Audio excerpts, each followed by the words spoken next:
नमस्कार। कभी सोचा है कि हमारे पारंपरिक आभूषण इतने खास क्यों होते हैं?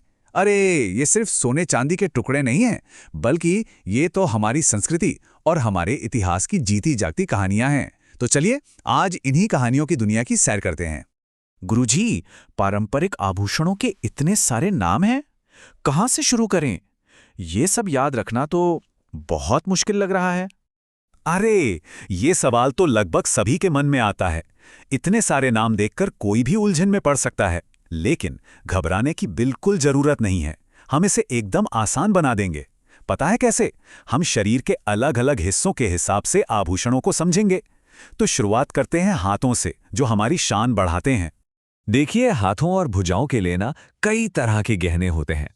कुछ सबसे जाने पहचाने नाम हैं कड़ा, जो मोटी सी चूड़ी होती है, और बाजूबंद, जिसे बाहां पर पहना जाता है।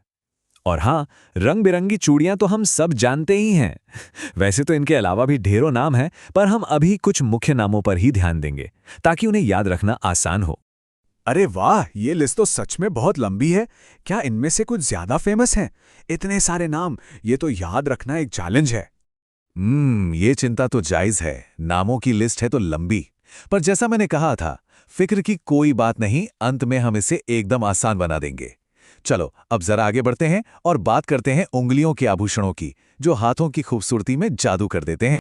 तो उंगलियों के लिए कुछ खास गहने हैं, जैसे बेंती और मुंडे। एक और बहुत ही सुंदर गहना होता है हथपन। ये हाथ के पिछले हिस्से को उंगलियों से जोड़ता है। और हाँ, एक बड़ी अनोखी अंगूठी होती थी अरसी। पता है उसमें क्या होता था? एक छोटा सा आईना लगा होता था, ताकि पहनने वाली अपना चेहरा देख सके। सच में कितनी दिलचस्प बात है ना? दिलचस्प। अच्छा, अब हम हाथों से थोड़ा नीचे शरीर के मध्य भाग यानी कमर पर आते हैं। यहाँ पहने जाने वाले जो आभूषण है ना, वो पारंपरिक पोशाकों जैसे साड़ी और लहंगे की सुंदरता में तो जैसे चार चांद लगा देते हैं। कमर पर पहने जाने वाले कुछ मुख्य आभूषण हैं कंदोरा और करदनी। ये एक तरह से कमरबंद ही होते हैं, लेकिन एक और बहुत ही खास और काम का आभूषण है जिसके बारे में जानना बड़ा जरूरी है। ये खास आभूषण है सटका। इसे लहंगे के नेफे में अटकाकर लटका दिया जाता है। और मजे की बात यह है कि ये सिर्फ सुंदर ही नहीं था, बल्कि बड़ा उपयोगी भी था। पहले महिलाएं इसमें चाबियों का गुच्छा या दूसरी छोटी मोटी चीजें लटका लेती थीं।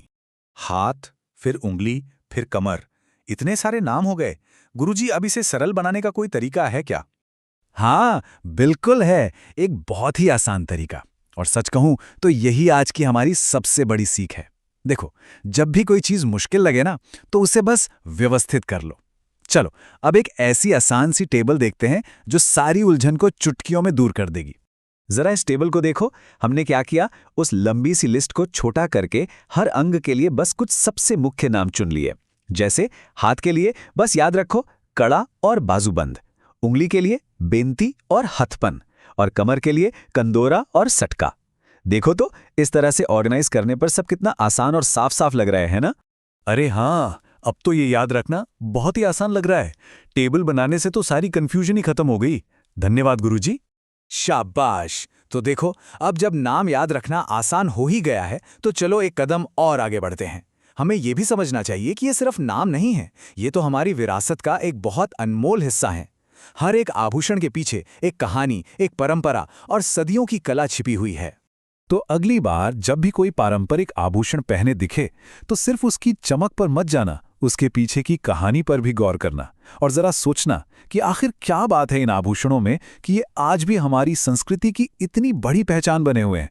है ना सोचने वाली बात? बस इसी सवाल पर विचार करते हुए हम आज की ये चर्चा यहीं समाप्त करते हैं।